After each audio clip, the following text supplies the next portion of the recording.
एक सच बात बताऊं, ज्यादातर शादियां ना प्यार की कमी से नहीं, ईगो की वजह से टूटती हैं। मैंने अक्सर ये ऑब्जर्व किया है कि जब आपको अपने पार्टनर में फ्लॉज दिखने लग जाते हैं और एक्सेप्टेंस खत्म होता है, वहीं से एक रिलेशनशिप का साइलेंट डाउनफॉल शुरू होता है। मैं ही क्यों करूं, मैं ही क्यों एडजस्ट करूं, मैंने इसके लिए इतना किया, उसको ये करना चाहिए था, उसको इस तरह से बिहेव करना चाहिए था। अक्सर जो मैंने अपनी कंसल्टेशंस में ऑब्जर्व किया है कि जो रिलेशनशिप इश्यूज से रिलेटेड कुंडलियाँ आती हैं, उसमें जो मेजर प्रॉब्लम जो कल्प्रिट है ना, वो होती है ईगो क्लैशेस। नमस्कार, मेरा नाम है रचित और इस वीडियो में हम समझेंगे कि कैसे ईगो आपके रिश्ते को ख़त्म करती है और क्या उसका एस्ट्रोलॉजिकल और पामिस्ट्री कनेक्शन है। क्या हमें शास्त्र इंडिकेट करता है एक अच्छे रिश्ते को सस्टेन करने के लिए। इस वीडियो में उन सब चीज़ों को समझेंगे। कुंडली में कालपुरुष चार्ट में जो शादी का कारक प्लैनेट है वो है शुक्र, यानी कालपुरुष चार्ट में लिब्रा साइन शादी का रिश्ते की साइन है, जिसके जो लॉर्ड है वो शुक्र है। अगर आप ऑब्जर्व करो, the planet of love, the planet of शादी एग्जॉल्टेड कहाँ हो रहे हैं, अपनी पीक एग्जॉल्टेशन को कहाँ पे एक्सपीरियंस कर रहे हैं, पाइसेस साइन। और पाइसेस साइन की थीम क्या है?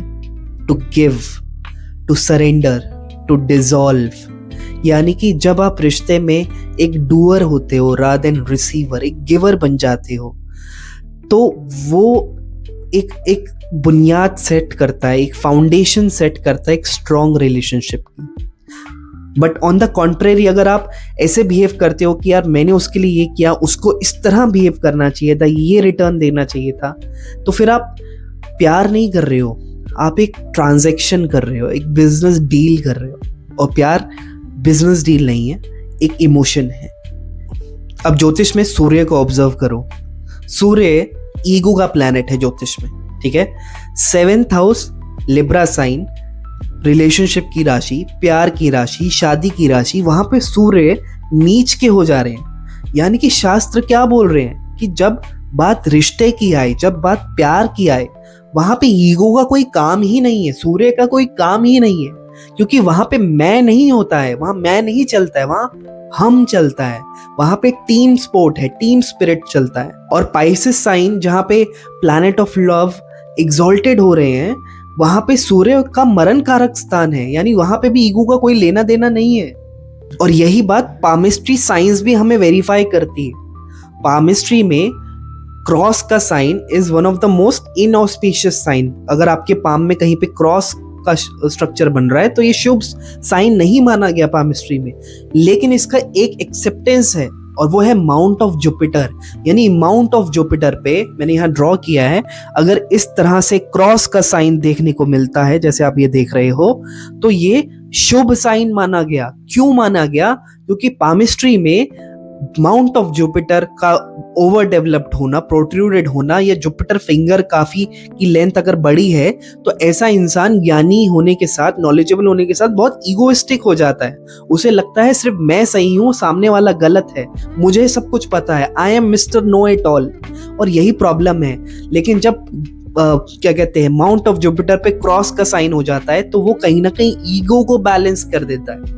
क्रॉस का होना जुपिटर माउंट पे आपकी ईगो को बैलेंस करता है और वो कहीं ना कहीं आपके रिश्ते को बचाता है। इसलिए अगर जो माउंट ऑफ जुपिटर पे इस तरह से कोई क्रॉस, ये जो ग्रीन कलर से आप देख रहे हो, ऐसा कुछ क्रॉस लाइक आकृति आपके पाम में है, दैट एक्चुअली इंडिकेट्स कि आपकी शादी चलेगी। और उसका तरीका भी यही है, उसका सीक्रेट सॉस भी यही है, that you have to accept the flaws, be a giver, and that is the only secret sauce जिससे आप अपने रिश्ते को अच्छे से रख सकते हो। एक बात याद रखना, शादी एक बैटलफील्ड नहीं है, एक टीम स्पोर्ट है।